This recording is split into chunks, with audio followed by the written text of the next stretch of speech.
pour les militaires. Exercice d'envergure pour l'aviation légère de l'armée de terre. Après une pause depuis 2021, l'exercice militaire Baccarat a repris sous l'organisation de la 4e brigade d'aérocombat de l'armée de terre. Cet entraînement réalisé en zone civile entre la Champagne et la Lorraine a rassemblé une vingtaine d'unités de l'armée de terre et se concentrait sur les opérations en profondeur contre un ennemi technologiquement équivalent. Pour cette édition, Baccarat a intégré le commandement des actions dans la profondeur et du renseignement et a mobilisé de nombreux moyens, dont des avions de chasse, des unités de renseignement, des commandos et des unités de soutien. En tout, 1000 militaires étaient présents, tout comme 30 hélicoptères et 260 véhicules, dont 21 blindés. Cet exercice d'ampleur a permis de renforcer les capacités interarmées et de préparer les forces françaises aux défis d'aujourd'hui et de demain.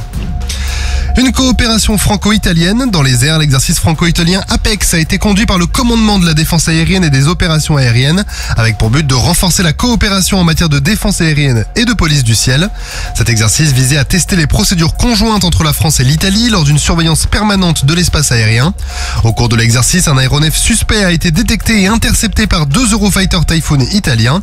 Lorsque l'aéronef est entré dans l'espace aérien français, un Rafale de la permanence opérationnelle française a pris le relais, ce qui a permis de contrôler la fluidité et la coordination entre les centres de contrôle italiens et français.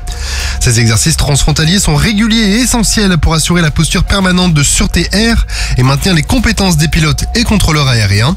En général, 2 exercices APEX sont organisés chaque année. Le patrouilleur de haute mer 1er maître Lair a effectué sa dernière cérémonie des couleurs à Brest. Après 43 ans de service, ce navire qui a parcouru l'équivalent de 40 tours du monde tire sa révérence. Le 1er maître Lair, qui était initialement basé à Toulon, a pris part à des opérations notables, dont Olifan au large de Beyrouth en 1982, les conflits en Yougoslavie et du Golfe en 1991, ainsi qu'à l'opération Condor en mer Rouge en 1996.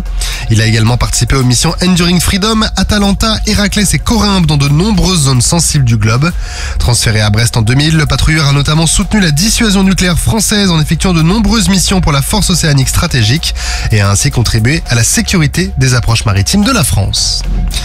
Et les innovations mises à l'honneur, le prix de l'audace financé tous les 2 ans a récompensé des innovations militaires et civiles dans le domaine de la défense.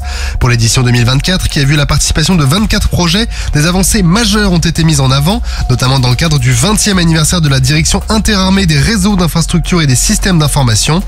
Le module Sorcier, qui permet un accès sécurisé au réseau Intradef en dehors des enceintes du ministère des Armées, a notamment été primé pour son rôle essentiel dans le dispositif de sécurisation des Jeux Olympiques et Paralympiques de Paris.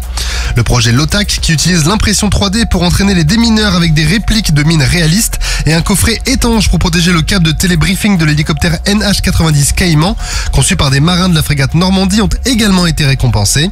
L'innovation PIX, un camouflage thermique adaptable, a aussi été distingué. Ce poncho infrarouge protège contre la détection thermique, même à des températures extrêmes, en absorbant et réfléchissant les ondes infrarouges. Il offre une protection thermique dans des conditions hostiles, en maintenant la chaleur ou en restant frais selon les environnements. Rendez-vous d'ailleurs vendredi dans les dédicaces de Skyrock PLM pour découvrir un autre prix de l'audace décerné au service de santé des armées.